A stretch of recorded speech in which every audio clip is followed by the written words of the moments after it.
आता पुढे पक्ष कसा वाढवणार आहे? काल जे नांदेड लोकसभा पोटनिवडणुकीचा निकाल लागलेला आहे, अत्यंत अटीतटीच्या याच्यामध्ये काँग्रेस पक्षाचा विजय या ठिकाणी आपण प्राप्त केलेला आहे।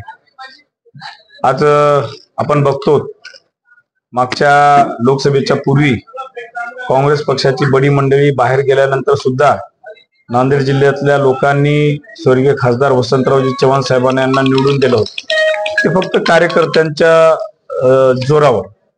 आणि आजही हा विजय खरं तर कार्यकर्त्यांची मेहनतीचं फळच मी या ठिकाणी मानतो। आज नांदेड जिल्ह्यामध्ये येणाऱ्या काळामध्ये काँग्रेस पक्ष मजबूत करण्याच्या दृष्टीने जी काही पावले उचलता येईल, केंद्रीय नेते असतील, प्रदेशचे नेते असतील, त्यांच्या मार्गदर्शनाखाली जी नांदेडची आमची काँग्रेसची टीम आहे ती अनुभवी आहे आणि त्या सर्व टीमला सोबत घेऊन येणाऱ्या काळामध्ये निश्चितच नांदेड जिल्ह्यामध्ये एक काँग्रेसला नवचैतन्य निर्माण करण्याचं काम आपल्या माध्यमातून या ठिकाणी होणार।